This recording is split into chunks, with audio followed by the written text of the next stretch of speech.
The story begins on a sweltering summer evening in Georgia, the year 1871, in the grand yet oppressive confines of a sprawling plantation. Listen to me carefully. The air When the is time thick comes, with humidity, you must carrying the leave scent this of place earth, and never look magnolia, back. and the distant smoke of a cooking fire. It is here, amidst the rigid social structures and suffocating expectations of the postbellum South, that the forbidden bond between Isabel, the plantation owner's wife, and Elijah, her enslaved cook, quietly begins to take shape. The opening scene immerses the audience in a world of contrasts: wealth and labor, elegance and brutality, innocence and latent darkness. The mansion, with its towering columns, ornate windows, and polished wooden floors, is a physical embodiment of the societal hierarchy that dictates every movement, glance, and word spoken within its walls. Isabel is introduced as a figure of restrained elegance, her outward composure masking a restless spirit. Her life, though privileged, is constrained by the invisible chains of societal expectation. She is educated, intelligent, and capable of independent thought, yet the rigid codes of propriety confine her to the narrow roles of wife, hostess, and moral exemplar. Her gaze often lingers on the plantation's grounds with a sense of quiet yearning, a desire for connection and emotional authenticity that the world around her has denied. The narrative explores her internal life in depth, showing a woman aware of her position yet longing for something deeper, a connection unbound by the oppressive rules of her environment. Elijah, by contrast, embodies resilience and quiet strength forged under the harsh realities of enslavement. He is skilled, intelligent, and observant, carrying himself with dignity despite the systemic oppression that defines his existence. His world is limited physically and socially, yet his inner life is rich with thought, emotion, and awareness. He has long navigated the precarious dynamics of the plantation, understanding the delicate balance between compliance and survival, yet he is drawn to Isabel in ways that are both dangerous and inevitable. The narrative carefully paints his emotional and psychological landscape, showing a man caught between desire, fear, and the unyielding weight of circumstance. Their first encounters are marked by subtle gestures and fleeting moments of recognition, charged with the tension of unspoken understanding. A shared glance across a crowded hall, a quiet conversation in a dimly lit kitchen, a fleeting touch while arranging table settings, each interaction is imbued with intensity, the audience acutely aware of the peril inherent in every moment of intimacy. The narrative emphasizes the slow-burning nature of their connection, building suspense through the meticulous observation of social constraints, whispered exchanges, and the constant risk of discovery. Their bond is at once tender and fraught, a fragile connection suspended above a chasm of societal prohibition. The atmosphere of the plantation itself mirrors the unfolding tension. Servants move with precise efficiency, their routines a careful choreography shaped by fear, observation, and expectation. The mansion's architecture, the gardens, and the surrounding fields all carry the weight of history, memory, and unspoken rules. The oppressive heat, the rustle of the magnolia leaves, and the distant clatter of hooves create a sensory backdrop that heightens the emotional stakes. Nature and environment are rendered almost as characters themselves, reflecting and amplifying the human drama unfolding within the plantation's boundaries. As the story progresses, the narrative introduces the intricate social dynamics that govern every interaction. The family hierarchy, the expectations of guests, and the rigid roles of servants all serve to heighten the peril of Isabel and Elijah's connection. Each conversation, gesture, and glance must be measured, calculated, and concealed, creating a pervasive sense of tension that permeates every aspect of life on the plantation. The audience is drawn into the intricate psychological dance of secrecy and desire, understanding that every moment of joy carries the weight of potential catastrophe. The narrative also delves into the emotional complexity of the forbidden bond. Isabel experiences moments of exhilaration, fear, and profound connection, each one tempered by the knowledge that discovery would result in ruin. Elijah, similarly, navigates a spectrum of emotions, longing, hope, and the constant awareness of danger. Their connection is depicted with nuance, showing how love can exist even under conditions of extreme social restriction, how desire can flourish amidst fear, and how the human heart seeks connection even when circumstance seems insurmountable. Subtle foreshadowing hints at the inevitable consequences of their relationship. The narrative introduces minor disruptions, a servant's inquisitive glance, a family member's casual observation, that, though seemingly insignificant, carry the weight of potential exposure. These details build a sense of looming disaster, creating suspense as the audience anticipates the eventual collapse of secrecy. The tension is compounded by the moral and ethical framework of the society in which they live, highlighting the harsh consequences of violating rigid social hierarchies and the ever-present danger for those who dare to defy them.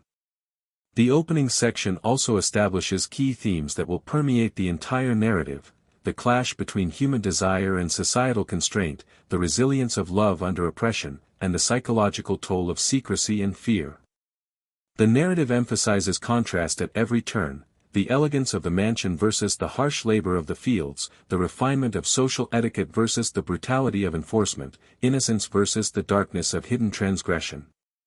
These contrasts create a slow-burning tension that sustains suspense while deepening the emotional resonance of the story.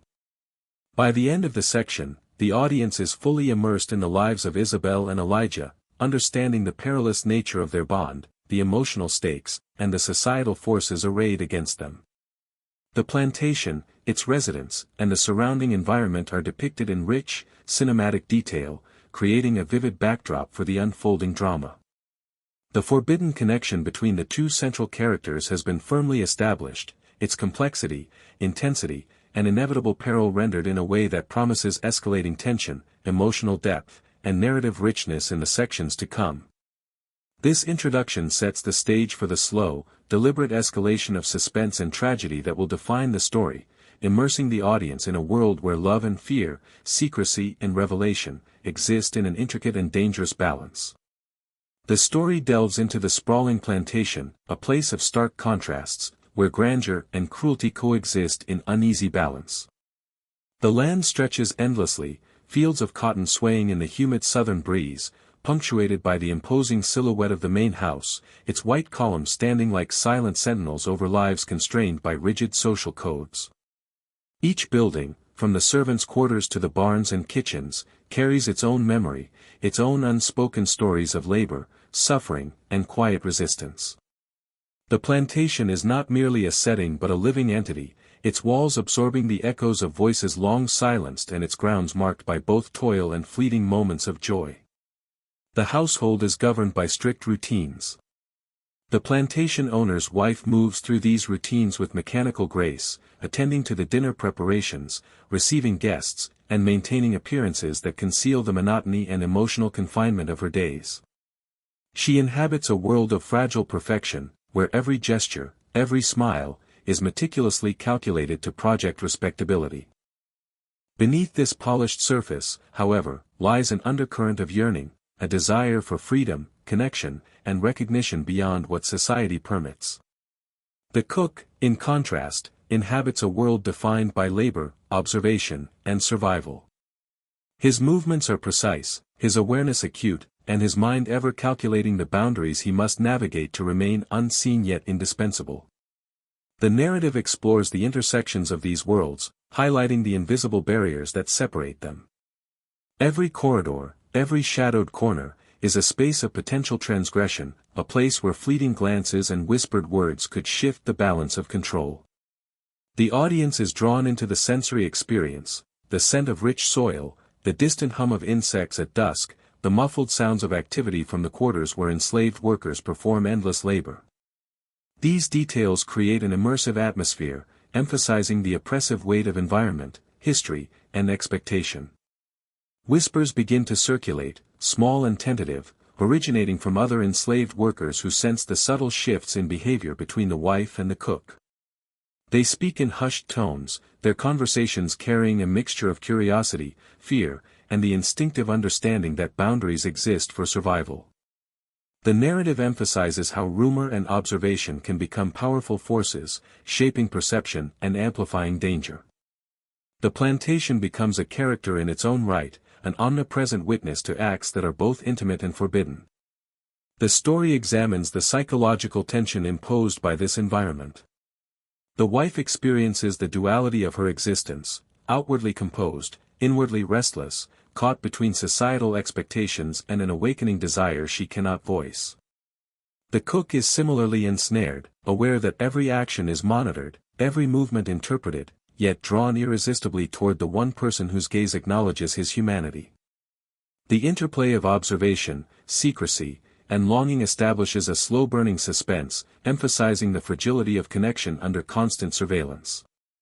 This section also introduces the layered history of the plantation itself, tracing its ownership through generations, its role in the economy of the South, and the patterns of cruelty and resilience that have defined life there.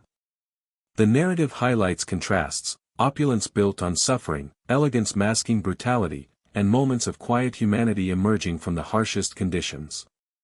These elements deepen the audience's understanding of the setting, not as a backdrop but as an active force shaping character, desire, and danger.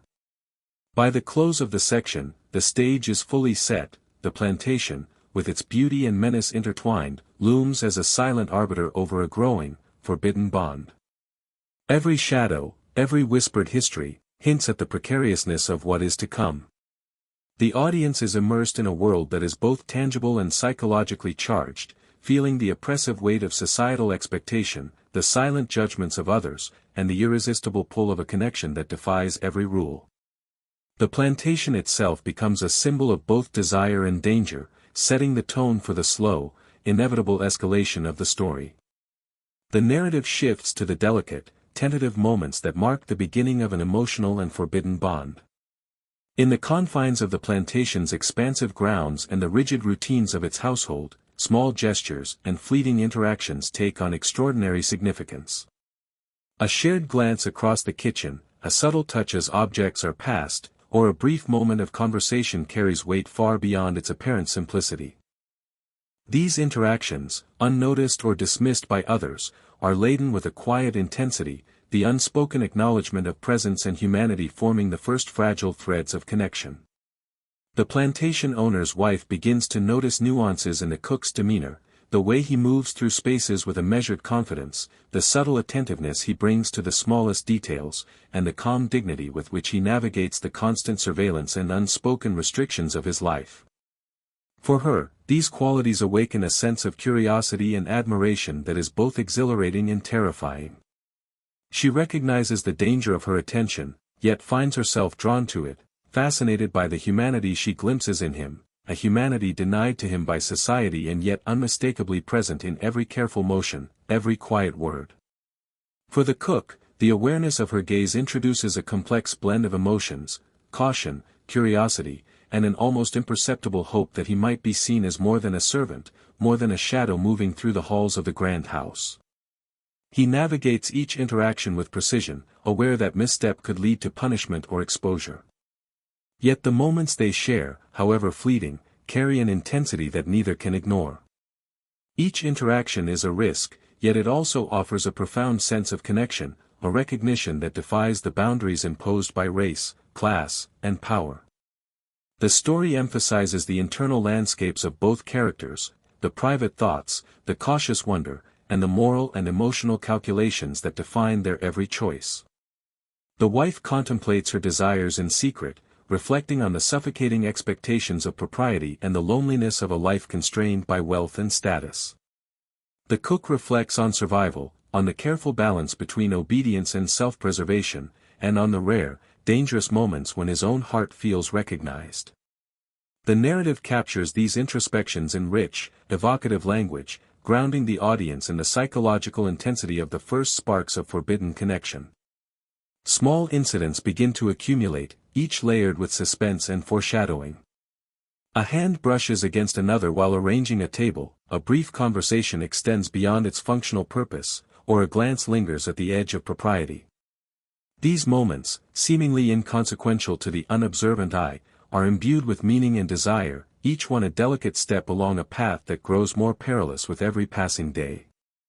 The narrative emphasizes the contrast between their outward conformity and the inner rebellion of emotion, highlighting the tension that defines every secret encounter. The plantation itself mirrors their inner worlds. The hush of the evening, the long corridors dimly lit by lanterns, and the quiet corners of the kitchen and gardens provide spaces where intimacy can exist, albeit fleetingly.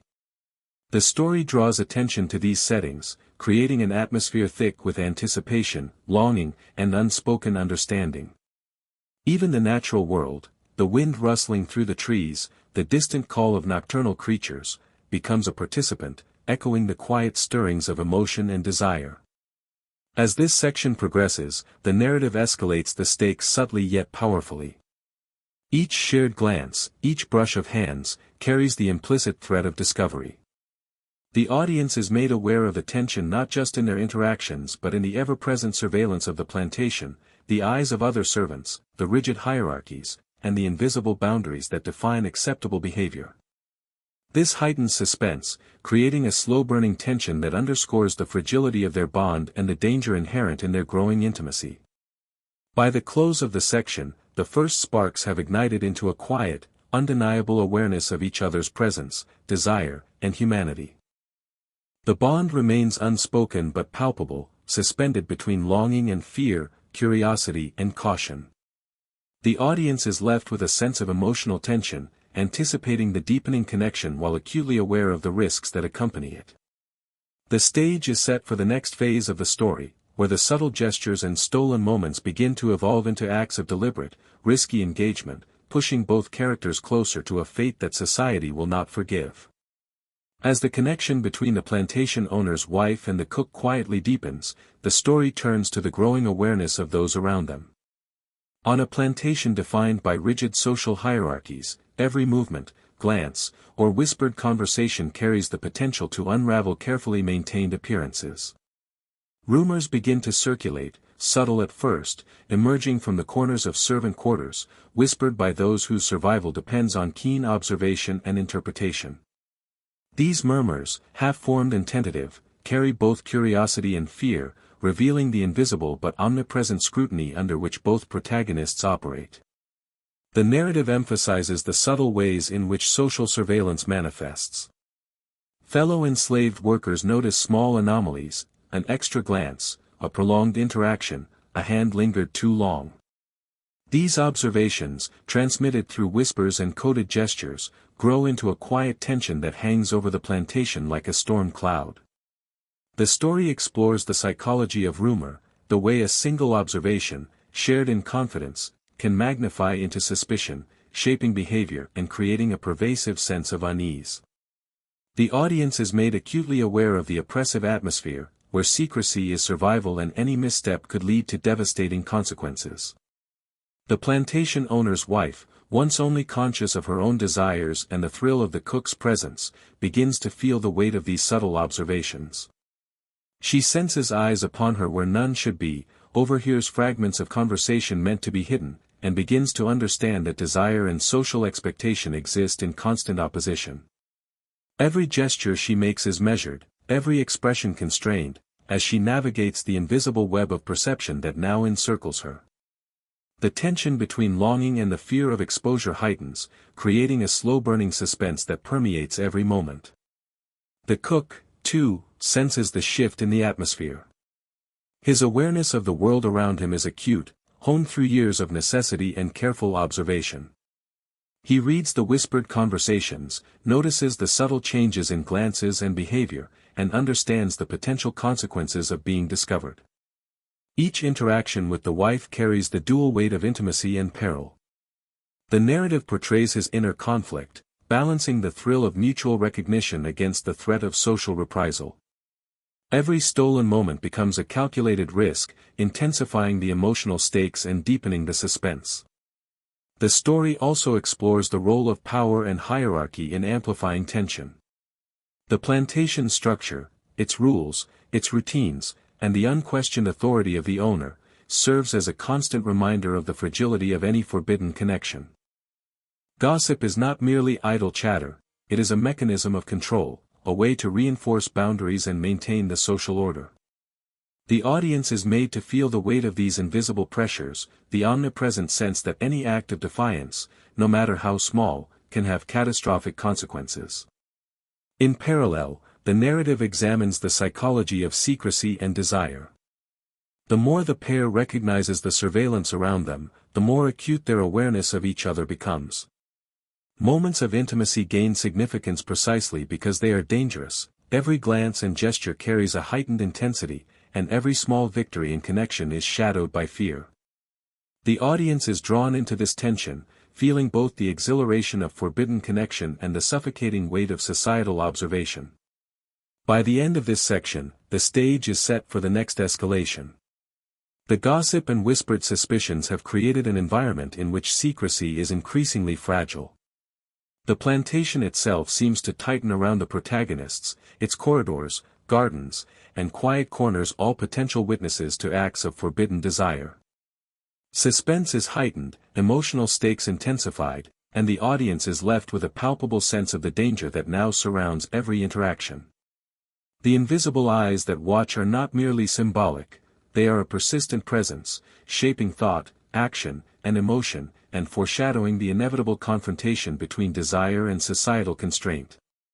Despite the rising tension and the whispers circulating through the plantation, the daily rhythm of life continues with an outward semblance of calm.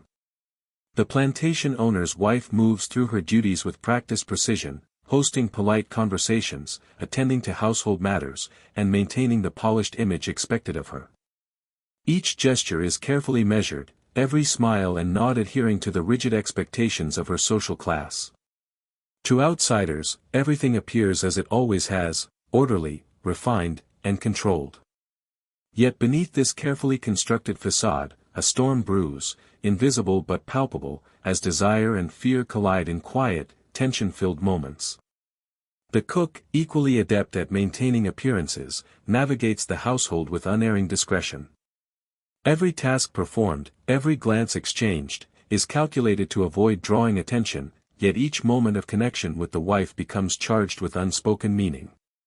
The narrative emphasizes the duality of their existence.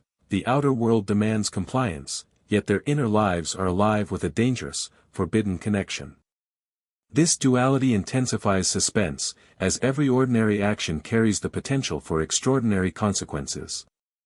Small acts of defiance punctuate the otherwise controlled environment. A lingering gaze, a subtle smile, or a brief touch under the pretense of duty becomes a moment of intimacy cloaked in normalcy. These fleeting interactions are amplified by the constant awareness of surveillance, the watchful eyes of servants, the rigid hierarchy enforced by the household, and the ever-present societal expectation of propriety. The narrative captures the psychological strain of living in this tension, where even the most innocuous gestures are loaded with risk and emotion. The plantation itself reinforces the duality between appearance and reality. The elegant halls, manicured gardens, and ornate furnishings project beauty and order, yet they conceal the complex dynamics of power, desire, and secrecy that define life within. Shadows stretch across rooms where whispered words and stolen glances occur, and the interplay of light and darkness mirrors the contrast between outward conformity and hidden passion. The audience experiences this tension viscerally, sensing the constant pressure under which both protagonists operate. The wife's internal struggle is explored in depth. She wrestles with guilt, longing, and the fear of discovery, her emotions oscillating between exhilaration and dread. Every interaction with the cook, no matter how brief or seemingly innocent, intensifies the conflict within her, forcing her to confront the impossibility of her desires within the rigid confines of her world. Similarly, the cook contemplates the stakes of their connection, understanding that each act of engagement could bring punishment, social ruin, or worse. The narrative conveys their internal landscapes with rich, emotional detail, drawing the audience into the precariousness of their secret bond. The section emphasizes the subtle escalation of risk. While outward appearances suggest calm and normalcy, the tension beneath the surface grows, creating a slow, persistent pressure that permeates every corner of the plantation. The audience is made acutely aware that maintaining this delicate balance is impossible indefinitely, as human desire and curiosity inevitably push against the constraints of societal expectation. By the end of this section, the audience senses that the calm is tenuous and fragile. The mask of normalcy can conceal the forbidden bond only for so long, and the pressure of observation, gossip, and internal longing has reached a point where small slips could have dramatic consequences. The section sets the stage for the next phase of the story, where secrecy gives way to deliberate acts of connection, and the protagonists begin to take greater risks in pursuit of the intimacy that has become impossible to ignore. As the tension of secrecy reaches a boiling point, the plantation owner's wife and the cook begin to take deliberate steps to communicate beyond fleeting glances and whispered words. The story delves into the creation of hidden channels, notes slipped into drawers, letters concealed beneath loose floorboards, and messages passed under the pretense of routine tasks. Each written word is an act of courage and defiance, carrying both the thrill of connection and the terror of discovery. The narrative emphasizes the painstaking care with which these communications are crafted and delivered, highlighting the high stakes and the intricate dance of risk and desire that defines their relationship. The letters themselves become vessels of emotion. Words carefully chosen for ambiguity convey longing, admiration, and the unspoken intensity of attraction. Each note is a private confession, an emotional lifeline, and a testament to the growing intimacy that flourishes despite the omnipresent threat of exposure.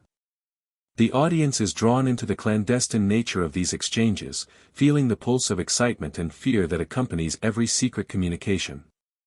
The narrative highlights how these small acts of rebellion, though simple in appearance, carry profound emotional weight.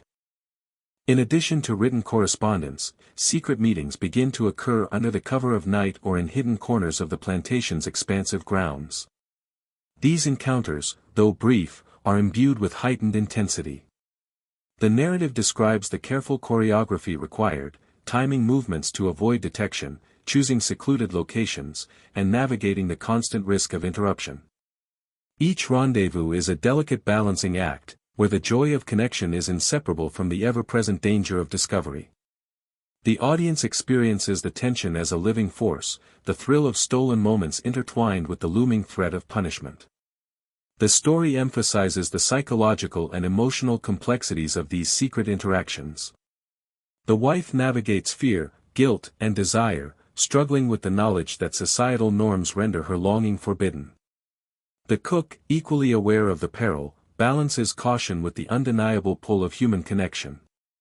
Their bond deepens through shared confidences and small gestures of trust, an exchanged glance, a hand lightly resting on another, a whispered word carried in shadow.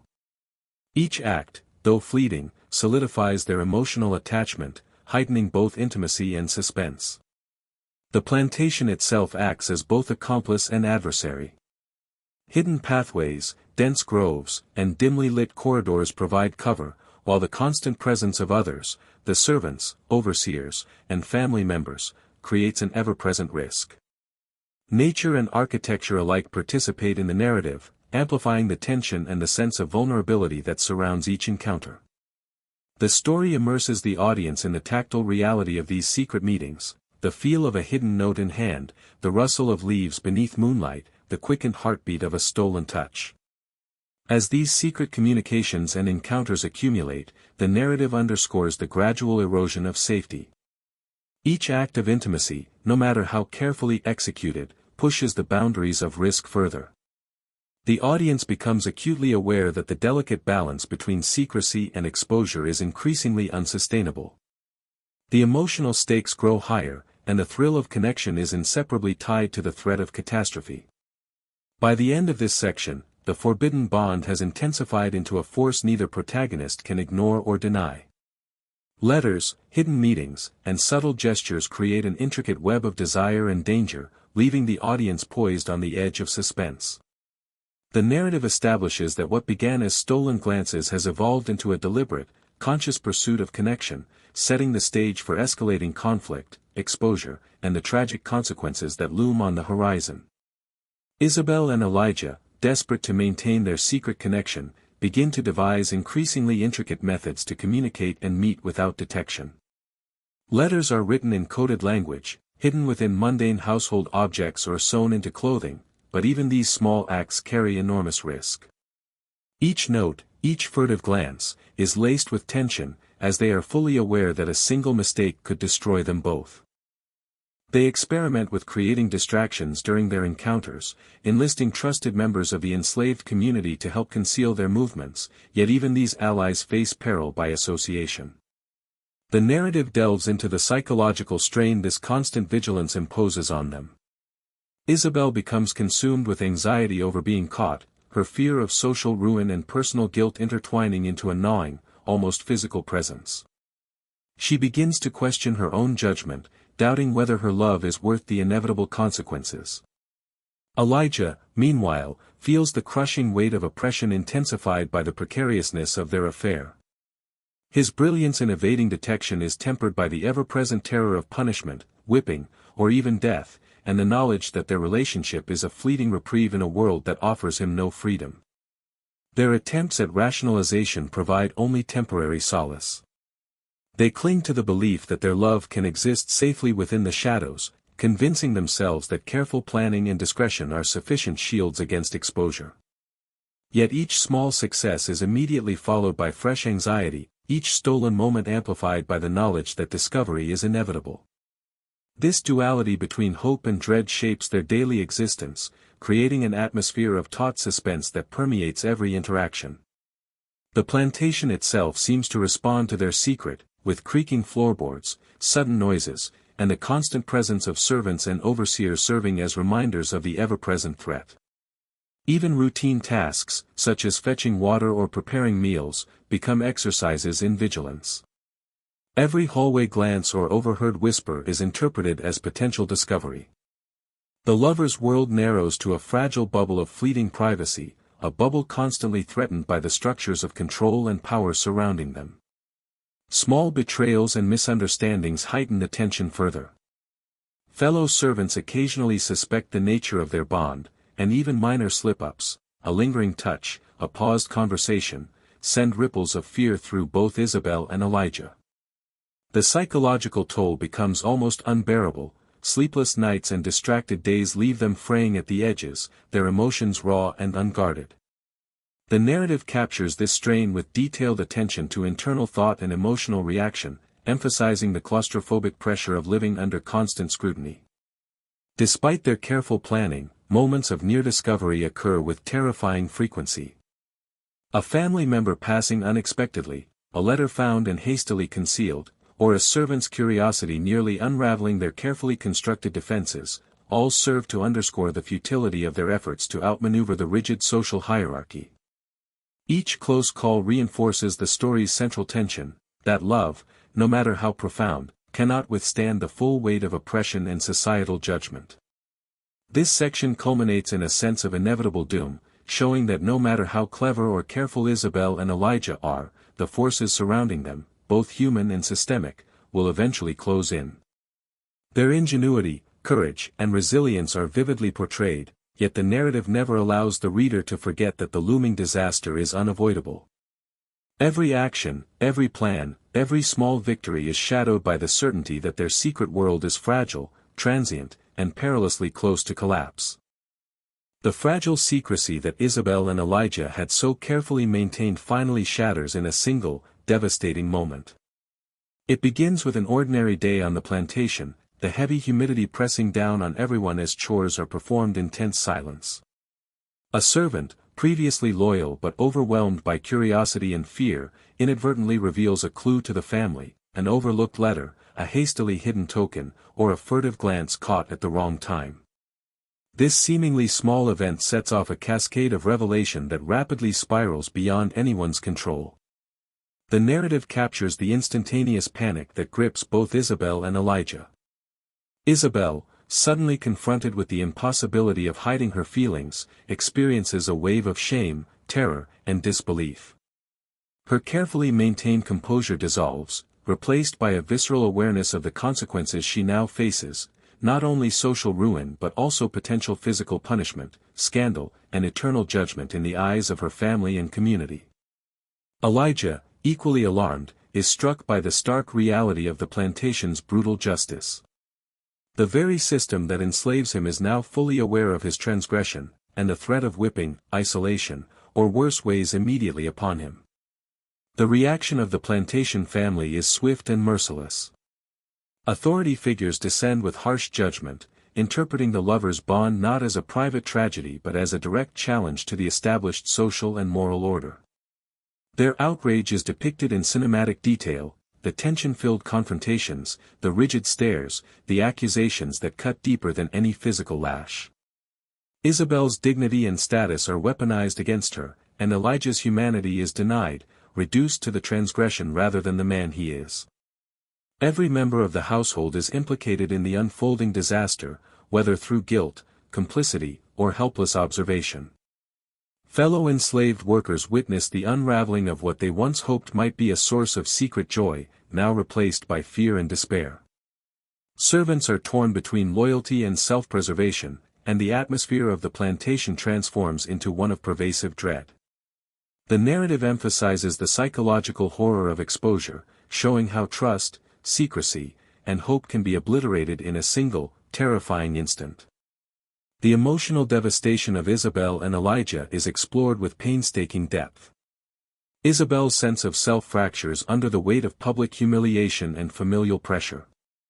Her internal struggle between love, fear, and societal expectation reaches a fevered pitch, leaving her vulnerable, anguished, and morally conflicted. Elijah experiences the crushing consequences of systemic oppression magnified by personal betrayal, his mind a storm of dread, sorrow, and suppressed rage. Each detail is rendered to convey the human cost of their forbidden relationship, making the tragedy intimate, palpable, and unavoidable. This section also highlights the broader implications of discovery. The plantation itself seems to react to the revelation, with spaces once suffused with clandestine intimacy now tainted by fear and vigilance. Hidden rooms, quiet corridors, and the kitchen, the very site of their affection, become sites of interrogation, observation, and silent judgment. Even nature itself mirrors the calamity, the sweltering heat presses down, the Spanish moss hangs heavy and oppressive, and the wind through the trees carries a sense of judgment, as if the landscape itself mourns the inevitable consequences. By the end of the section, the inevitability of the lovers' separation is undeniable. Their private world has been irrevocably destroyed, replaced by a relentless and unforgiving reality. The narrative maintains a slow, cinematic pacing that emphasizes dread, heartbreak, and the inexorable consequences of forbidden desire. Every moment, every glance, every word is imbued with a sense of finality, preparing the reader for the long shadow this discovery will cast over the remainder of the story. The immediate chaos following the discovery of Isabel and Elijah's forbidden bond gives way to a heavy, suffocating silence that settles over the plantation like a shroud. Life continues in outward appearance, yet everything has changed. The mansion, once vibrant with activity and quiet intrigue, now seems hollow, as though the walls themselves carry the weight of sorrow and regret. Every creaking floorboard, every shifting shadow, and even the faint rustle of the moss-laden trees outside reflects the lingering presence of what was lost.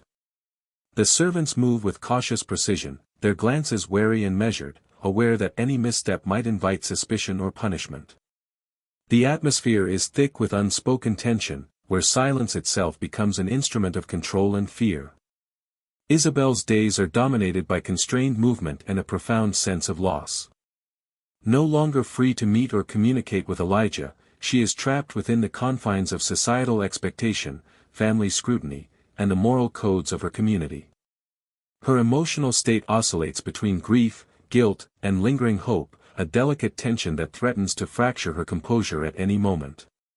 Even in solitude, she cannot escape the oppressive judgment of the plantation and town. Her thoughts are haunted by the memory of fleeting kisses, secret touches, and whispered confessions, each recollection a painful reminder of love forcibly denied. The narrative delves deeply into her inner turmoil, exploring the psychological toll of such an abrupt and violent severance from the one person who understood her heart. Elijah faces the harshest consequences. Stripped of any personal agency, he is subject to the full weight of the oppressive plantation system, where punishment and intimidation are tools used to enforce compliance and obedience. His days are filled with rigorous labor, constant surveillance, and a profound awareness that any misstep could lead to severe reprisal. Yet, even in these conditions, his spirit clings to the memory of Isabel, a fragile thread that offers solace amidst relentless oppression. The narrative examines his inner world, capturing his sorrow, quiet rage, and enduring devotion, emphasizing the cruel intersection of systemic injustice and human desire. The wider community responds to the scandal with a mixture of fear, fascination, and avoidance. Gossip circulates, yet true discussion is stifled by the weight of social convention and the potential for repercussions. Observers speculate on the depth of the bond, its consequences, and the morality of those involved, creating an environment where truth is obfuscated by rumor and caution. The narrative emphasizes how silence can amplify tension, as unspoken questions and half-heard stories linger in the air like invisible chains, binding both the storytellers and the listeners in a shared, anxious vigilance. Even those who empathize with the lovers are constrained, forced to navigate a treacherous landscape of moral and social pressure. Within the plantation, spaces once alive with intimacy and quiet rebellion take on a spectral quality. The kitchens, servant quarters, and hidden corridors where Isabel and Elijah once met now appear desolate and charged with absence. The narrative emphasizes how physical spaces can retain emotional memory, showing that the environment itself becomes a character in the story. The mansion is not merely a backdrop, it is an active participant, reflecting grief, shame, and the consequences of societal transgression. Shadows lengthen, the wind moves through empty hallways with a whisper of accusation, and even sunlight filtering through the tall windows seems imbued with remembrance. Folklore begins to emerge, fueled by memory, imagination, and the need to make sense of what occurred. Servants tell stories of clandestine letters hidden in corners, secret trysts beneath moonlight, and the enduring presence of the lovers' spirits in the halls and gardens. These tales evolve over time, blending fact and myth, with embellishments emphasizing either the romance, the tragedy, or the moral lesson inherent in the story. Children are warned with allusions to the scandal, while adults reflect on it with caution, curiosity, or moral judgment. Through these legends, the story achieves a kind of immortality, preserving the essence of the forbidden love and the cruelty of its suppression. The emotional and psychological impact is further compounded by the reactions of individuals within the household. Servants experience conflicting loyalties, the desire to protect the lover's secret, the instinct for self-preservation, and the pressure of societal expectation create a tense, emotionally fraught environment. Family members, too, struggle with a mixture of pride, shame, and moral indignation, forced to reconcile their own perceptions of propriety with the undeniable reality of human desire and vulnerability.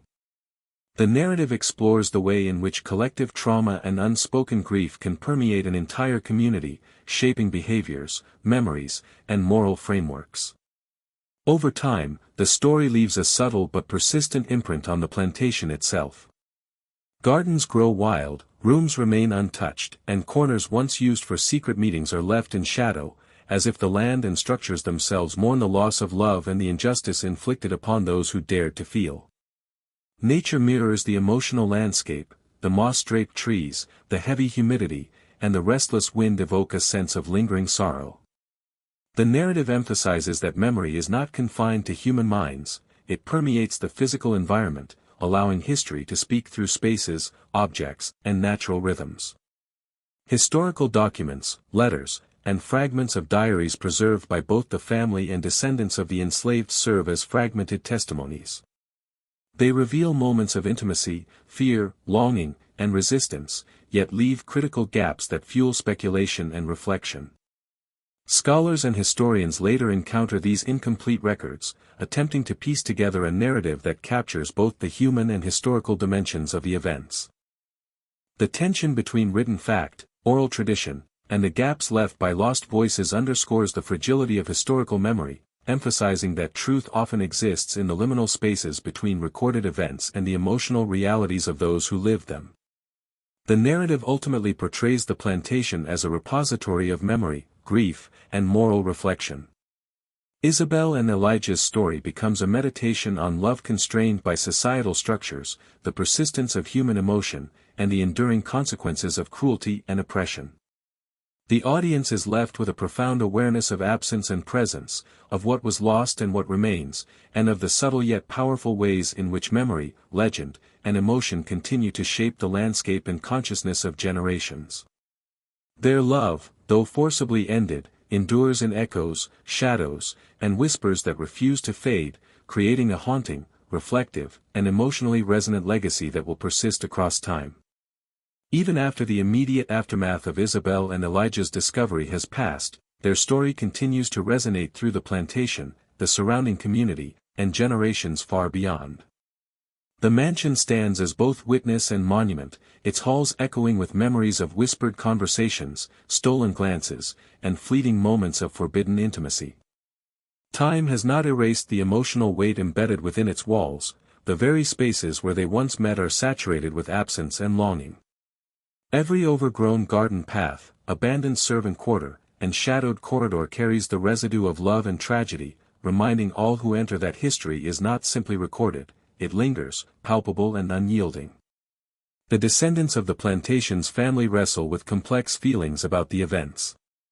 Pride, shame, curiosity, and guilt intermingle as they confront the reality that their ancestors, despite wealth and status, were deeply flawed and capable of both compassion and cruelty. Some view Isabel as a figure of quiet rebellion, a woman who dared to defy societal expectations to pursue her heart's desire, while others cling to notions of propriety and moral rectitude, emphasizing the scandal and disruption her actions caused. These conflicting perspectives illustrate how the story evolves over time, shaped by memory, bias, and interpretation, leaving future generations to navigate the tension between admiration and censure. For the descendants of the enslaved community, the story serves as a testament to resilience, courage, and the human capacity for love in the face of systemic oppression. Oral traditions preserve Elijah's legacy as a man of intelligence, compassion, and unwavering emotional depth, whose secret bond with Isabel revealed both his vulnerability and his strength. These retellings honor his endurance while acknowledging the cruelty inflicted upon him, ensuring that his humanity is remembered despite the attempts of history to erase it. Over time, his story becomes part of a broader cultural narrative, contributing to collective memory and shaping communal understanding of past injustices and the complexities of human emotion under slavery. Local folklore begins to intertwine with historical fact, giving rise to legends that blur the line between truth and myth. Stories emerge of clandestine meetings under moonlight, whispered conversations in empty corridors, and fleeting apparitions glimpsed among the shadows of the mansion.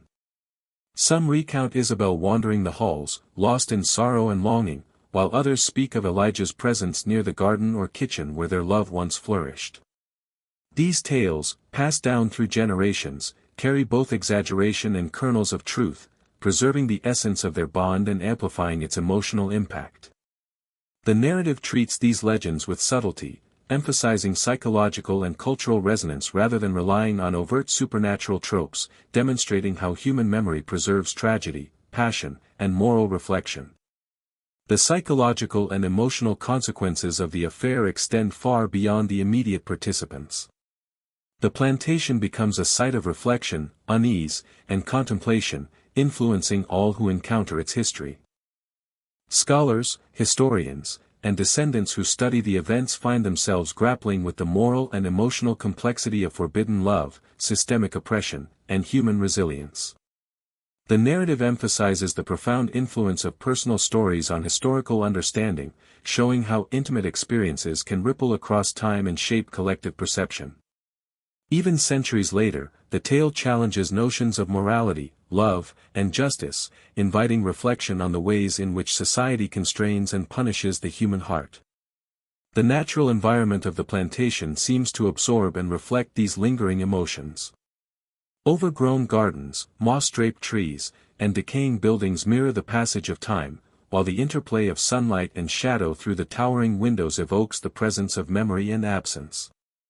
The wind rustles through empty corridors, carrying echoes of the past, and the creaking of the old floorboard seems to whisper stories of love, loss, and longing. Nature itself becomes a silent witness, preserving the emotional resonance of Isabel and Elijah's story and reinforcing the idea that memory can inhabit both human and physical landscapes. Historical documents, letters, and diaries provide fragments of the lovers' inner lives, yet the record is incomplete. These artifacts reveal moments of joy, longing, fear, and defiance, but gaps remain, leaving room for interpretation and reflection. Scholars who attempt to reconstruct the narrative confront conflicting evidence. Some sources highlight courage and emotional depth, while others stress shame, secrecy, and societal condemnation. The tension between these accounts illustrates the limitations of historical knowledge and the difficulty of capturing the full complexity of human emotion. Truth, in this context, resides as much in the unspoken, the unseen, and the remembered as in any written record. The story's enduring resonance shapes cultural memory and social consciousness. Oral storytelling, scholarly research, and community reflection ensure that Isabel and Elijah's bond remains a touchstone for understanding love constrained by society, moral ambiguity, and the impact of oppression. The narrative demonstrates how personal tragedies can evolve into cultural lessons, moral reflections, and enduring legends. Each retelling reinforces the story's themes, emphasizing both the resilience of human emotion and the cruelty of rigid social structures, and allowing the narrative to transcend its historical moment. The emotional weight of the tale persists in the descendants of both the enslaved and the enslavers. Pride, shame, longing, curiosity, and moral contemplation intertwine to shape identity and memory. Families carry forward the unresolved tensions of the past, while communities collectively process the ethical and emotional implications of the events. Isabel and Elijah's story becomes a lens through which subsequent generations examine questions of morality, love, oppression, and resilience, highlighting how personal experience can shape collective consciousness across time. Ultimately, the narrative resists tidy resolution. The love between Isabel and Elijah cannot be undone, nor can the societal forces that constrained it be fully rectified. The story leaves audiences with lingering questions about choice, consequence, justice, and the endurance of human emotion. Shadows and whispers in the mansion, the rustle of ancient trees, and the quiet decay of the plantation converge to create a sense of presence that transcends time. Their love, tragedy, and courage persist in memory, folklore, and reflection, emphasizing the enduring power of stories to preserve emotion, moral complexity, and human connection. In the closing moments, the audience is invited to consider the duality of love and oppression, memory and history, absence and presence. Isabel and Elijah's narrative lingers, a haunting testament to the resilience of the human heart and the lasting consequences of societal cruelty. The plantation stands as both witness and participant, its silence as compelling as any record, and the echoes of their forbidden bond continue to shape understanding, reflection, and emotion for all who encounter the story. Through this, the narrative affirms that some loves, though constrained and punished, cannot be erased, living on in memory, legend, and the subtle pulse of history itself. As decades pass, the story of Isabel and Elijah continues to reverberate through the community and beyond, leaving an imprint that is felt long after their lives have ended. The plantation, now quieter and more worn by time, stands as both a monument and a cautionary tale. Its walls, once witnesses to secret glances and whispered confessions, retain an almost tangible memory of what occurred within them. Visitors, descendants, and historians report a subtle, inexplicable tension in the air, an eerie sense that the past is still present, that the emotional weight of forbidden love and systemic cruelty has been etched into the very fabric of the place. Every creak of the old floors, every draft through the towering windows, seems to echo with the hidden footsteps and hushed whispers of a love that dared to defy society. The narrative explores how the story is remembered differently by each generation. Family descendants wrestle with pride, shame, and curiosity, attempting to reconcile the grand image of their heritage with the unsettling truth of human vulnerability and transgression. Some recount the tale with reverence, portraying Isabel as a figure who dared to act on her heart's desires despite societal pressures, while others emphasize scandal, shame, and the need to maintain a facade of propriety.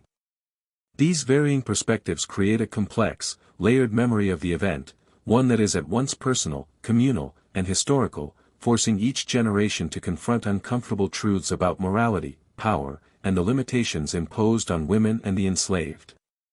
For the descendants of the enslaved community, the tale becomes part of a broader narrative of resilience and suffering.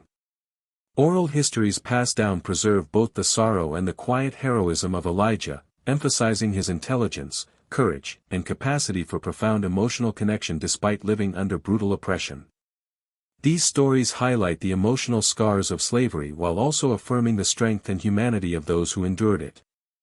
By chronicling these recollections, the narrative demonstrates how memory can serve as both a vessel of pain and a repository of dignity, ensuring that the voices of the marginalized are not forgotten even as official records attempt to erase them. Local folklore begins to entwine with fact, blurring the line between history and legend. Tales of midnight encounters, whispered voices, and ghostly apparitions emerge, with each retelling emphasizing different aspects of the story. Some speak of Isabel wandering the halls in mourning, while others describe Elijah's spirit lingering near the kitchen or the garden he once tended. Stories evolve over time, exaggerating and embellishing details, but they preserve the essence of their love and suffering.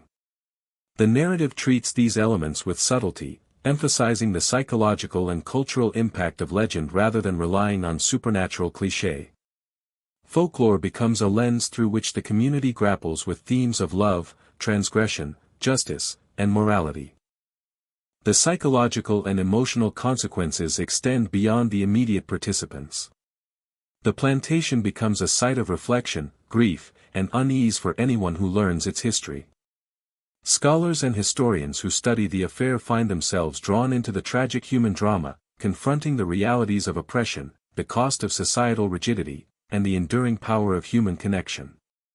The narrative underscores the profound influence of personal stories in shaping historical understanding, illustrating how individual experiences can echo across time and influence perceptions long after their occurrence. Those who attempt to reconstruct the events are forced to navigate layers of bias, lost records, and personal interpretation, revealing the limits of historical certainty. Even the natural environment seems to bear witness to the past. Overgrown gardens, ancient trees, and the slow decay of the mansion itself evoke the passage of time and the persistence of memory. The interplay of sunlight through moss-laden branches, the whisper of wind through empty corridors, and the creaking of old floorboards contribute to a cinematic sense of lingering presence. Seasons pass and the world changes, yet the emotional resonance of Isabel and Elijah's love remains, like an echo trapped in the structure of the land. Nature itself becomes a silent chronicler of their story, preserving the tragedy and passion long after human voices have faded. The narrative explores the psychological impact on descendants who inherit this layered history. Family members confront inherited shame, curiosity, or pride, and grapple with the moral complexities embedded in the story. Some feel a connection to Isabel's courage, others a responsibility to acknowledge the injustices suffered by Elijah, and still others experience a conflicted mixture of both. These generational tensions mirror the broader societal struggle to reconcile love, oppression, and morality, revealing how personal history intersects with communal identity. Historical documents and preserved letters provide glimpses into the lovers' inner lives, yet their incompleteness only deepens the mystery. Diaries, official correspondence, and scattered notes suggest the depth of devotion and the intensity of fear that permeated every moment of their clandestine relationship.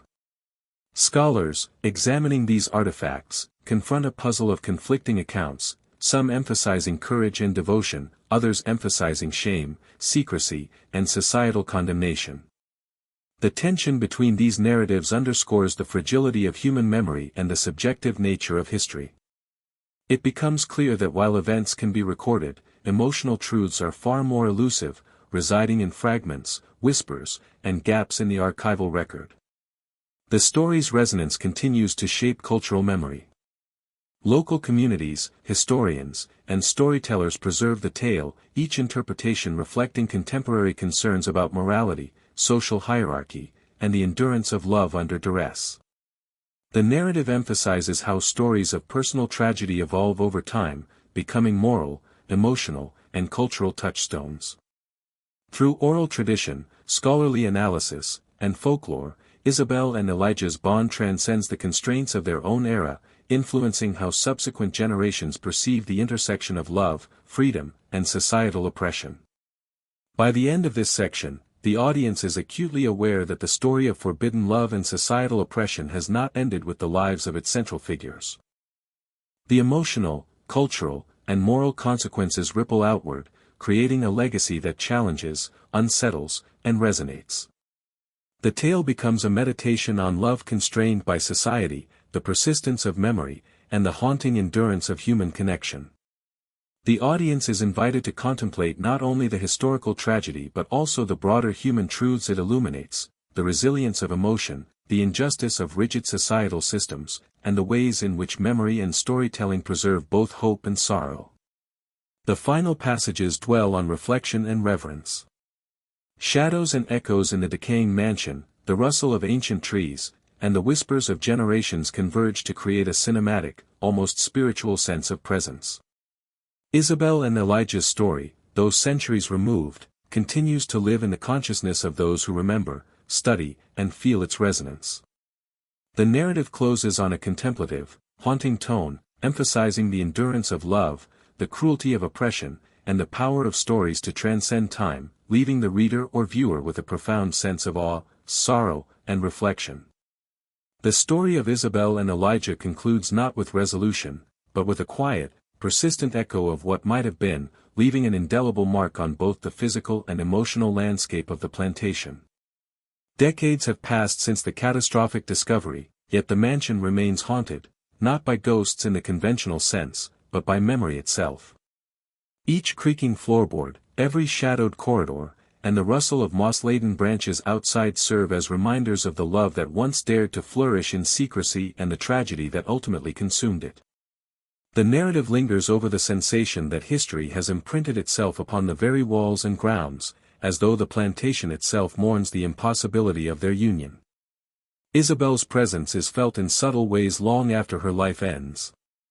Letters she wrote, hidden and preserved by those who understood their significance, reveal her inner turmoil, her moments of joy, and the quiet rebellion of her affection for Elijah.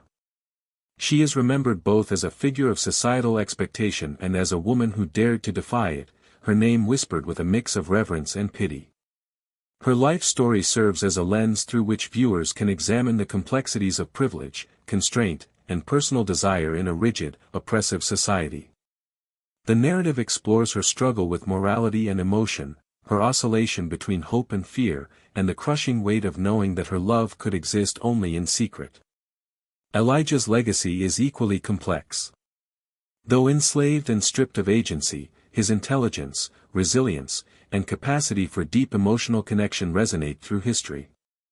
Oral accounts preserved by those who survived the plantation's harsh realities paint him as both heroic and tragic, a man whose humanity was recognized only in fleeting, secret moments. The narrative delves into his internal life with empathy, illustrating the duality of his existence, outwardly subjugated and compliant, yet inwardly boundless in devotion and thought. His story underscores the cruel intersection of personal desire and systemic oppression, highlighting the emotional labor required to navigate a life constrained by the dictates of another. The plantation itself is rendered almost as a living entity, its decay mirroring the loss and sorrow of the forbidden love it once sheltered. Overgrown gardens, abandoned kitchens, and empty servant quarters stand as testaments to the passage of time and the endurance of memory. Shadows seem to cling to corners where Isabel and Elijah once met, and the shifting light through tall, neglected windows evokes the sense of lingering presence. The narrative uses these environmental cues to reinforce the emotional weight of history, showing how physical spaces can bear witness to human longing, suffering, and fleeting joy.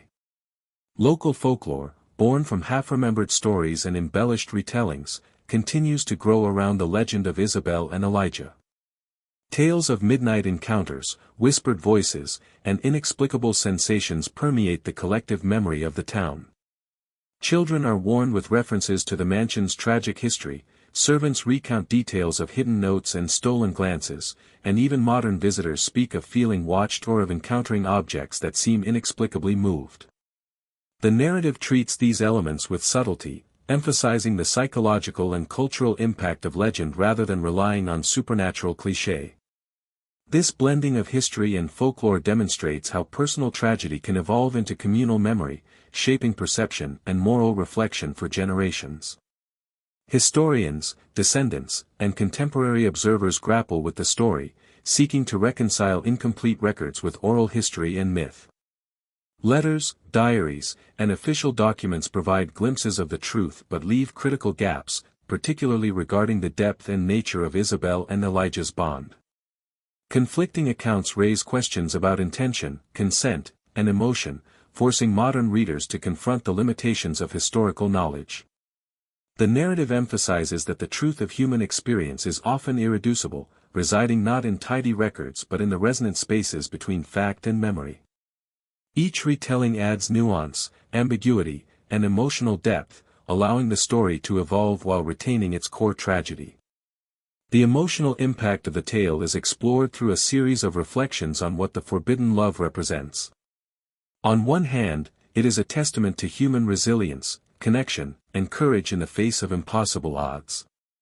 On the other, it is a stark reminder of the cruelty and injustice embedded in a society built on slavery and rigid social hierarchy.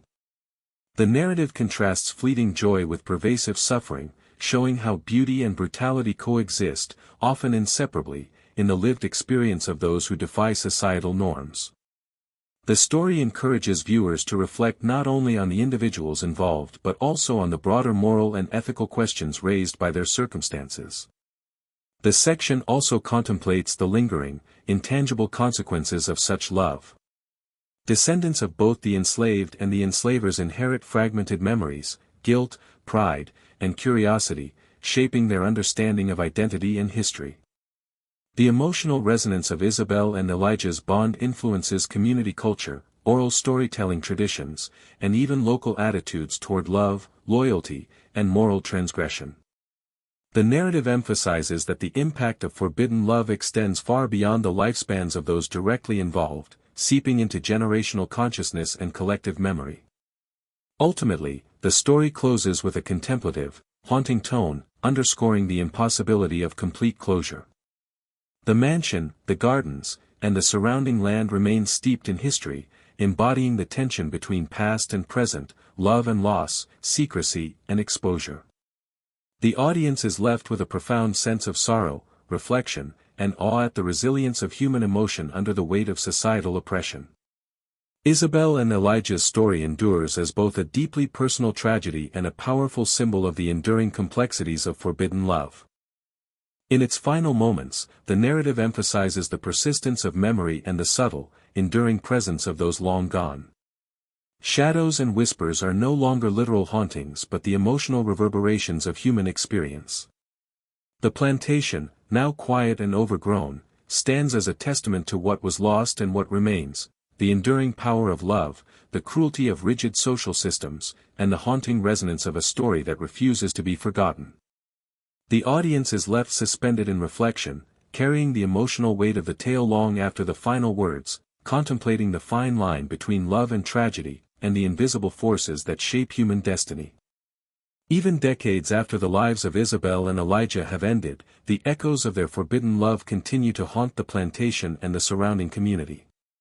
Time has not diminished the intensity of their story, rather, it has allowed it to take root in the collective memory, evolving into a mixture of fact, folklore, and moral reflection. The mansion itself, once alive with the whispers and hurried footsteps of servants and family members, now sits in an uneasy quiet. Its corridors, hallways, and rooms are empty of human presence yet heavy with emotional residue. Shadows seem to linger longer than they should, and the creak of floorboards or the rustle of leaves outside the windows carries an almost palpable sense of history pressing against the present. The narrative frames the plantation as both a physical and emotional repository of memory, where the past is never truly past, and every element of the environment participates in the ongoing story. For descendants of both the enslaved and the enslavers, the story exerts a powerful and complicated influence. Family members struggle with pride, shame, fascination, and curiosity as they attempt to reconcile the ideals and expectations of their lineage with the realities of human behavior. Some find inspiration in Isabel's courage and her insistence on emotional authenticity, while others are burdened by the perceived scandal and the weight of judgment passed down through generations. The narrative explores how these conflicting emotions shape personal identity, moral reflection, and communal memory, emphasizing that the past exerts a force that is felt not only by those who lived it but by those who inherit its consequences. The descendants of the enslaved community also grapple with the story's emotional and cultural significance. Oral histories preserve Elijah's courage, intelligence, and depth of feeling, providing a counter-narrative to the official records that often erased his humanity. These stories highlight the resilience, ingenuity, and emotional richness of those forced to live under oppression, ensuring that the human dimensions of the tragedy are not forgotten. The narrative treats these recollections with reverence and nuance, showing how memory can serve both as a form of resistance and as a way to honor love and loss, and how storytelling preserves what systemic injustice attempts to erase. Over time, folklore intertwines with historical fact, creating legends that exist alongside documented history. Tales of secret letters hidden beneath floorboards, midnight meetings in moonlit gardens, and the lingering presence of spirits in certain rooms emerge, each retelling emphasizing different aspects of the story. Some legends highlight romance and devotion, others emphasize tragedy and moral lessons, and still others blend the supernatural with historical truth. The narrative explores how legend becomes a vehicle for emotional and moral reflection, illustrating that the stories we tell are as much about cultural memory and collective conscience as they are about actual events. The plantation's physical environment continues to bear witness to the lover's legacy. Gardens grow wild and untamed, once carefully cultivated and regimented. Corridors that were meticulously maintained now collect dust and echo with emptiness. Rooms that held stolen moments of intimacy are now quiet, their silence weighted with history. Even nature itself seems to preserve memory. The sway of trees, the whispering wind, and the shifting light through broken shutters all evoke the presence of lives once lived and emotions once felt.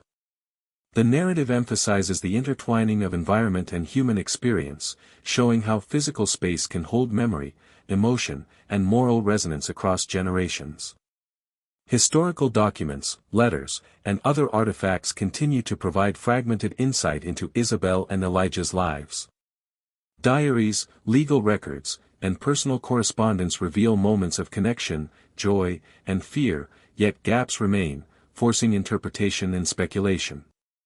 Scholars and descendants alike confront the tension between incomplete records and oral history, realizing that historical truth is often provisional and layered with bias.